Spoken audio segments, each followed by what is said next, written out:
No, you can't stay here, I said firmly.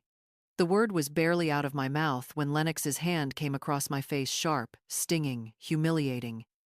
My own daughter-in-law had slapped me, right there on my porch, in front of my neighbors. If you're watching this, subscribe and tell me where you're listening from, because what happened that day taught me something chilling.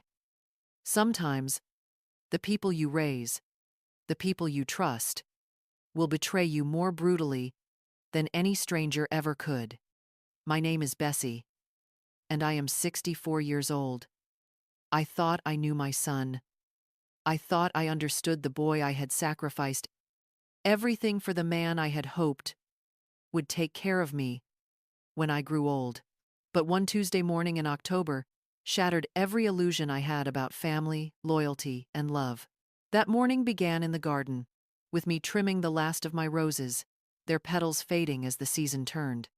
The sound of a car pulling into my driveway was familiar, Terrence's SUV, but something felt different. Doors slammed too quickly, too harshly. When I came around to the front yard, I saw them both.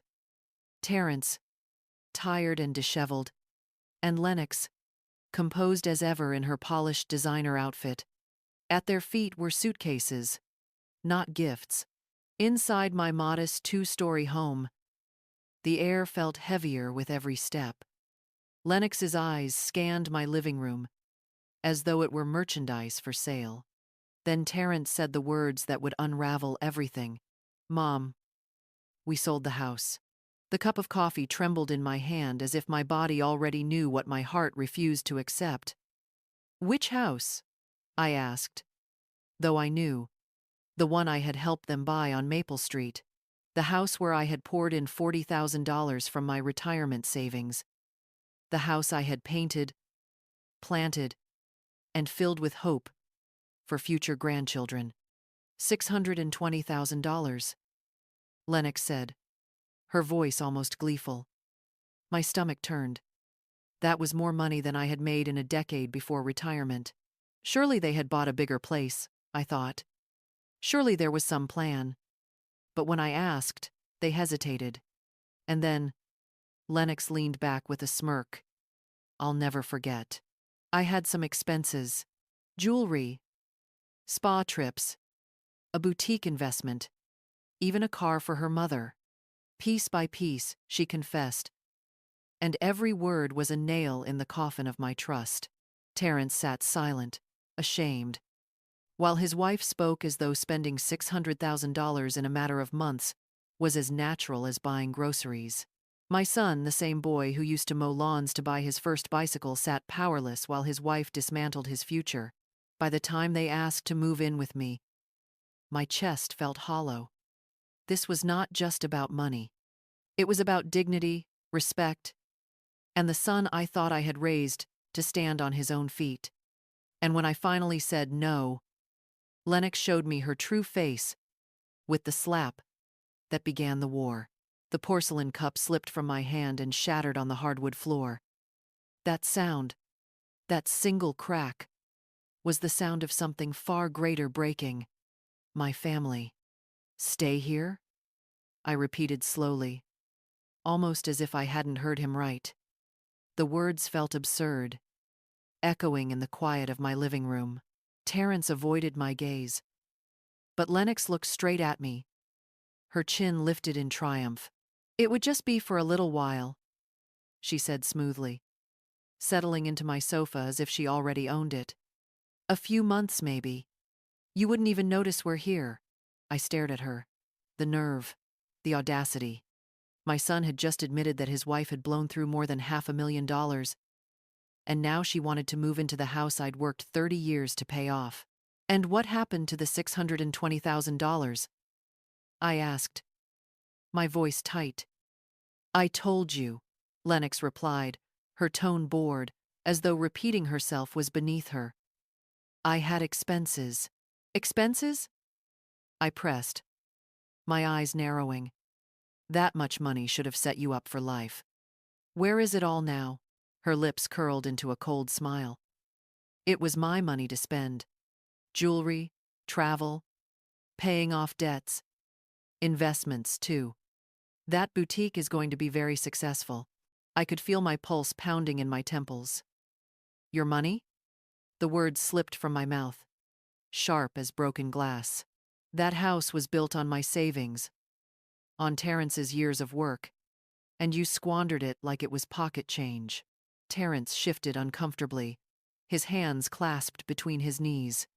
Mom, please, he whispered. It's complicated. Complicated? I snapped, my anger finally breaking through. What's complicated about blowing through more money than I've ever seen in my life? What's complicated about coming here and expecting me, a 64-year-old widow, to house you after you've destroyed your own future?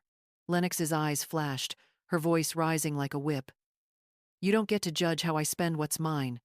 You've lived in this tiny house your whole life, wearing the same clothes, driving the same old car. Don't pretend you understand what it means to have standards. Her insult landed like a slap harder than the first, but I refused to flinch. I straightened my shoulders, my voice calm, but edged with steel. No, Lennox. I don't know what it's like to waste other people's sacrifices while demanding more. I know what it's like to work, to save, to survive. You wouldn't last a week in my shoes. The silence that followed was thick, broken only by the ticking of the old clock on the mantel. Terrence finally lifted his head, his eyes clouded with shame. Mom, just let us stay, please. We don't have anywhere else to go. My heart twisted at the plea, but I forced myself to stay strong. This wasn't my son talking. It was the broken man his wife had shaped. I looked at both of them, the boy I had raised, and the woman who had drained him hollow. And I delivered my verdict. Number. You made your choices. Now you'll live with them. Terrence buried his face in his hands. Lennox's expression hardened into something sharp, dangerous. And in that moment, I knew this battle had only just begun. The roses outside swayed against the glass as if whispering a warning. The storm wasn't over. It was only gathering strength. The word no lingered in the air like smoke, poisoning every corner of the room. Lennox's eyes narrowed, her polished composure slipping. Without another word, she rose, heels clicking sharply across the hardwood, and yanked open my front door. Fine, she spat. If you won't let us stay quietly, then let everyone see what kind of woman you really are. Before I could stop her, she stormed onto the porch, her voice rising, carrying down the street. Neighbors, she cried dramatically, tears streaming on cue. Do you know what kind of heartless woman lives here? She's throwing her own son onto the street, her only son. Across the road, Mrs. Patterson froze, mid-watering her geraniums. The Johnson boy stopped mowing the lawn, wide-eyed.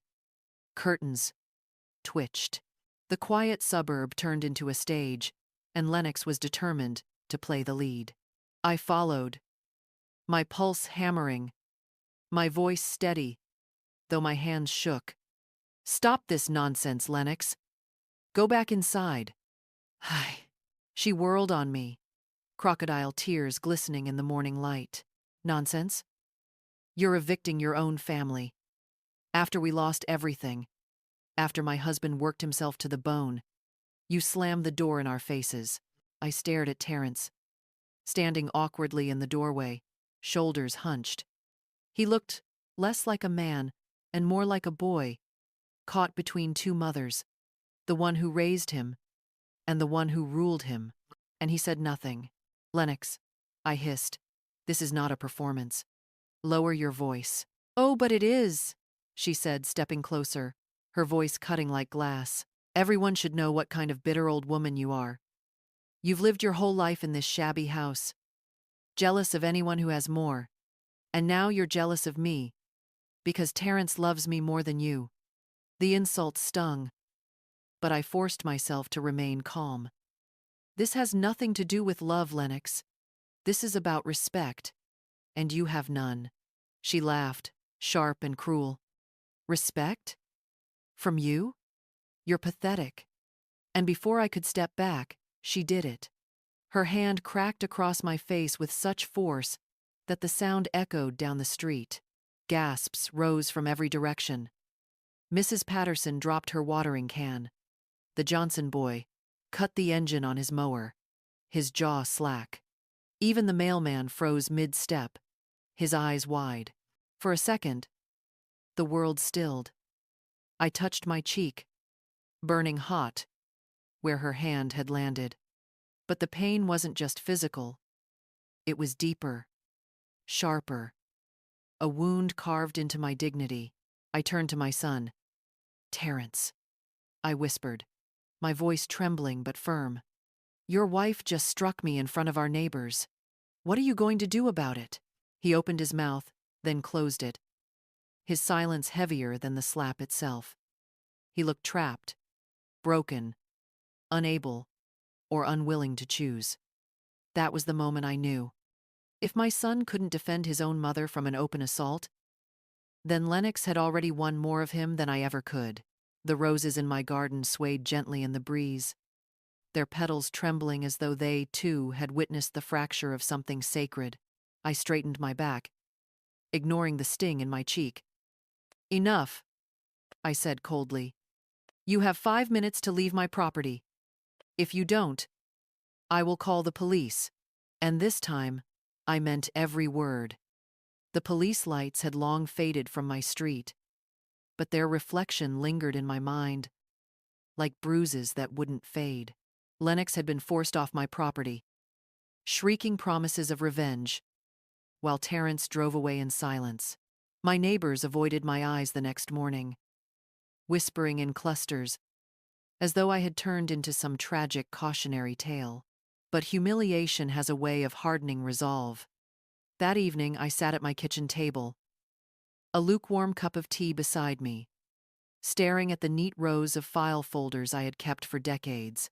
My late husband used to joke that I was too meticulous, too organized.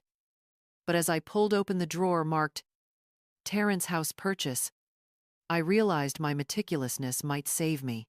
Inside the folder, beneath copies of bank transfers and inspection reports, was a thin sheet of paper with bold black letters at the top. Promissory note. My breath caught. I remembered that day clearly how reluctant I had been to call my $40,000 contribution a loan. "It's a gift," I had argued, back when hope still lived in my chest. But the attorney, James Crawford, had insisted. "Protect yourself, Mrs. Mitchell.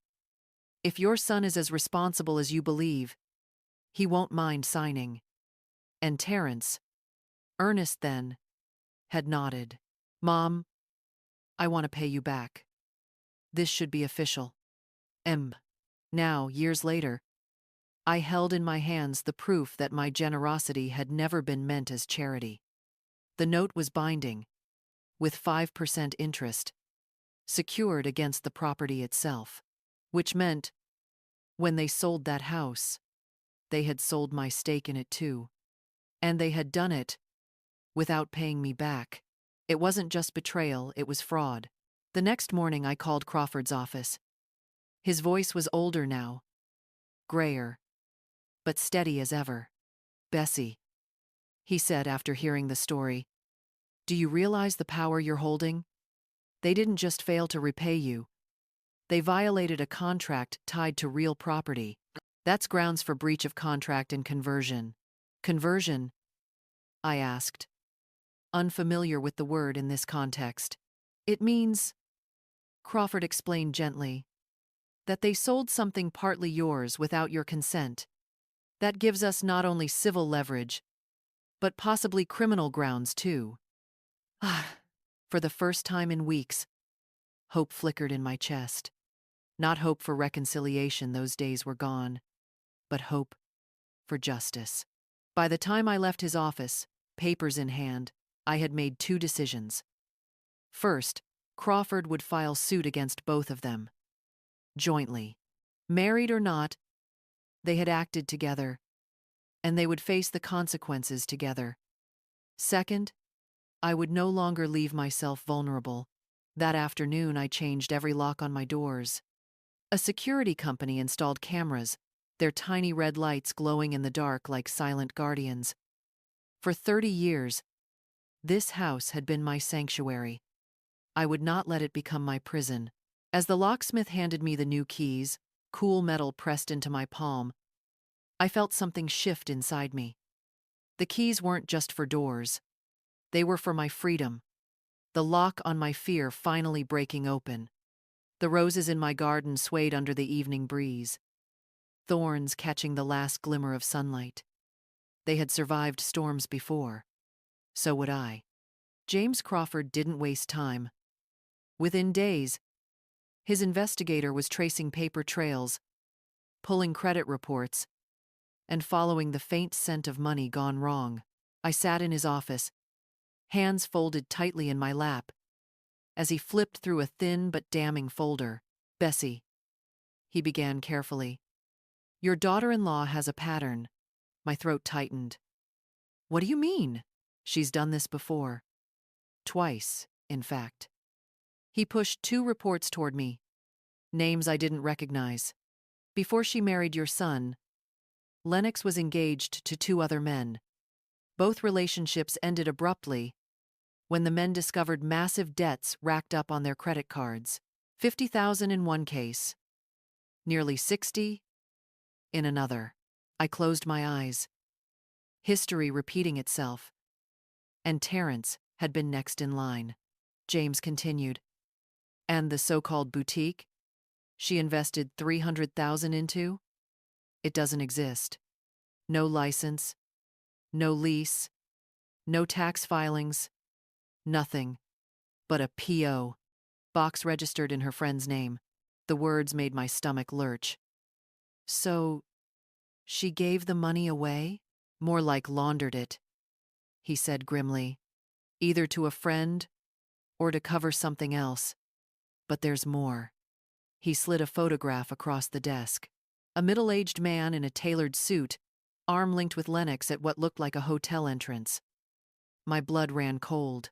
"Who is he?" I whispered. "Richard Hawthorne. Owns a construction company. Married. Wealthy. Our investigator believes Lennox has been in a relationship with him for at least 6 months. Much of the money, the jewelry, the spa trips, even the car upgrades, appear to have been tied to this affair." I felt the air leave my lungs. Betrayal upon betrayal. My son's future sold, his dignity gutted, all to fund his wife's lies and another man's pleasures. When I got home that night, I stared at the promissory note pinned neatly on my corkboard, the inked signatures of Terrence and Lennox, like ghosts mocking me. This wasn't just about debt anymore. It was about destruction. The phone rang. It was Terrence. His voice was low, weary. "Mom, we need to talk." I steadied myself. "Yes, we do." He hesitated. "Lennox says you're exaggerating. She says you're trying to turn me against her. She says you're bitter." Terrence," I said softly. "Your wife spent $620,000 in months. She slapped me in front of the neighborhood. She lied about debts, about investments. And now," my voice cracked, "she's been unfaithful." Silence stretched so long, I thought the line had gone dead. "That's not true," he finally whispered, but his tone betrayed him. It sounded like a man desperate to believe a lie.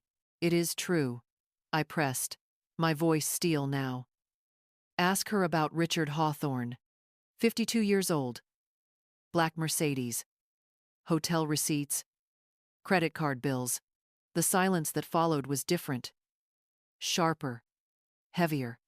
On the other end, I could hear Lennox's voice in the background, sharp and panicked. Terrence's breathing quickened. "Mom," he said finally, voice trembling. I need time to think." I closed my eyes, my hand resting on the promissory note. Then think, Terrence. Think about everything she's taken from you. And ask yourself if love should ever feel this hollow. That night, I sat alone at my kitchen table. The roses outside bathed in silver moonlight.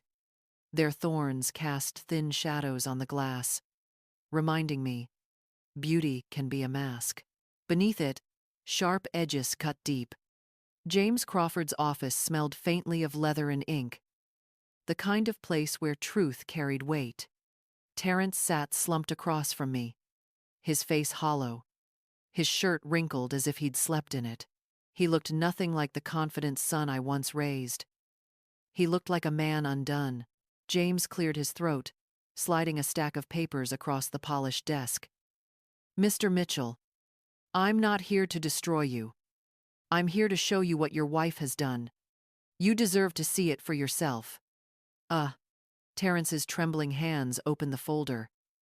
His eyes scanned line after line credit card statements dripping with charges from luxury boutiques, spa retreats, five-star hotels, receipts for jewelry that sparkled more than his entire annual salary.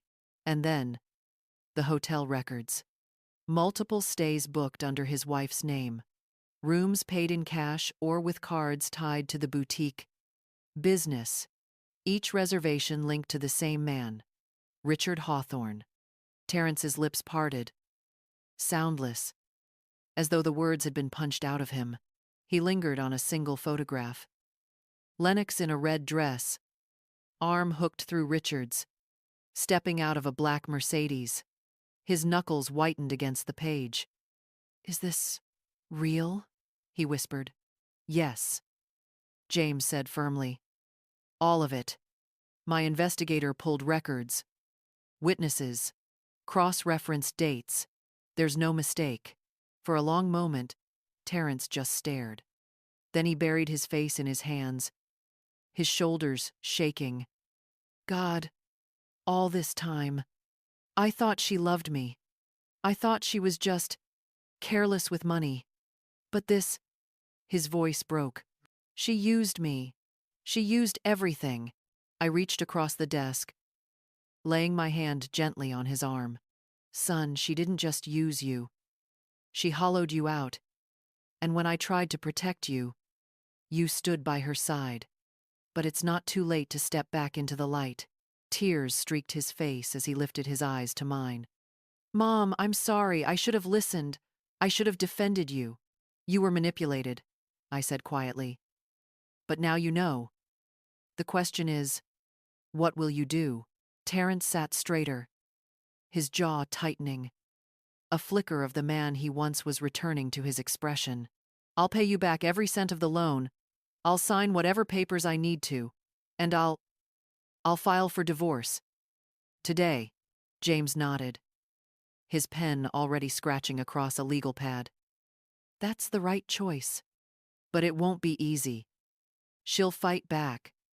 Women like Lennox always do. I don't care, Terrence said bitterly. Let her. She's taken everything else. She won't take my future, too. For the first time in months, I felt a fragile warmth stir in my chest. Hope. Not for Lennox's downfall, but for my son's rebirth. When we left the office, Terrence stopped me by my car. His eyes, still red-rimmed, held mine with quiet resolve. Mom, he said, I'll spend the rest of my life making this right. I cupped his cheek, the way I had when he was small. You already started today. Behind him, the courthouse flag fluttered in the wind, its fabric snapping like a warning. This battle was far from over. But for the first time, I believed we could win. Peace lasted less than a week. Just when I thought Terrence had finally broken free, Lennox proved she wasn't done.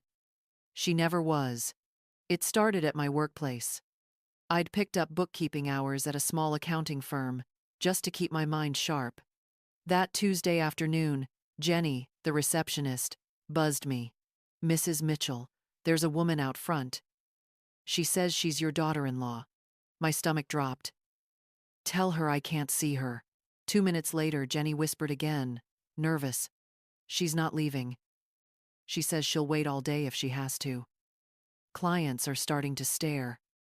I sighed, straightened my blouse, and walked out to the waiting area. And there she was, Lennox, polished to perfection in a navy dress, hair freshly styled, makeup flawless. She looked less like a desperate wife, and more like a woman headed to court. 5 minutes, I said coldly. She rose, voice pitched just loud enough for the office to hear. Bessie, I'm here to make peace. I don't want to fight anymore. Her words dripped honey, but her eyes were daggers. I led her outside, away from curious ears. What do you want, Lennox? I asked. To settle, she said sweetly. Drop the lawsuit, and we'll move on. I laughed, sharp and humorless. Pay me the $67,000 you owe, and I'll consider it. The mask slipped for an instant. You know I don't have that kind of money. Then there's nothing to discuss. She stepped closer, lowering her voice. Oh, but there is. You see, Terrence wasn't always as innocent as you think. When we first married, he did things, financial things, falsified documents, inflated his income on the mortgage, didn't report cash on his taxes. My blood ran cold. You're lying. She smiled. Slow and cruel. Am I? Because I have copies. He thought we were just keeping records. I was keeping insurance. If you push me, I'll hand it all over to the authorities. Fraud. Tax evasion. Do you really want your precious son dragged down in this mess? The ground seemed to tilt under me. This wasn't just about money anymore. It was war. That evening, Terrence sat in James Crawford's office again, his hands trembling as he confessed. She's right, he admitted, eyes downcast. I did it. I let her convince me it was normal. Everyone fudges a little, she said. And I was stupid enough to believe her. End quote. James leaned back, his gaze steady. It's serious, he said, but not insurmountable. The statute of limitations has passed on some issues. Others can be resolved with voluntary disclosure and penalties. If you confess first, Lennox loses her leverage. Terrence looked at me, shame written all over his face. Mom, if this comes out, I could lose my job, my license, everything. I placed my hand over his. Son, if you let her hold this over you, you've already lost everything. Better to face the truth than let her keep you chained. Terrence swallowed hard, nodding slowly. Then let's do it. I won't let her blackmail me anymore. That night, as we walked out into the cool air, I saw a faint spark of the boy I once knew defiant, ready to fight. But Lennox wasn't finished. Not yet. Women like her never surrendered. They only circled, waiting for their next strike. The courtroom smelled of old wood and dust, its fluorescent lights casting a harsh pallor over everyone present. I sat behind my attorney, James Crawford, my hands folded neatly in my lap. Across the aisle, Lennox sat rigid, her attorney whispering urgently in her ear. She wore a conservative dress, hair perfectly styled, but beneath the polish, I could see the panic brewing. All rise, the bailiff announced. Judge Harris entered, her silver hair a crown of authority. When she settled into her chair, the room quieted to a tense hush.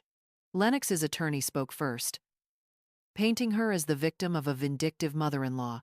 My client is a young woman who made some poor financial decisions, as many do, she declared, her tone dripping with sympathy. But Mrs. Mitchell has weaponized the courts to punish her daughter-in-law and destroy a marriage. When James stood, his voice was calm, deliberate. Your Honor, this isn't about family disagreements. This is about fraud, about theft. He laid out the documents, the promissory note, signed by both Terrence and Lennox. 3 years of missed payments. The sale of a house without satisfying a secured debt. The assault witnessed by half the neighborhood. Then came the blow Lennox hadn't expected. James called Richard Hawthorne to the stand. The man shifted uncomfortably, his wedding ring glinting under the lights, as he admitted to the affair. He confirmed paying for Lennox's jewelry, vacations, and hotel stays, all under the belief she was wealthy and divorcing. Lennox's face drained of color, her attorney scribbling furiously. The judge leaned forward, her voice sharp. "Mrs. Mitchell, do you dispute this promissory note?" "No, Your Honor," Lennox whispered. "Do you dispute selling the property without repaying this loan?" Her silence was damning.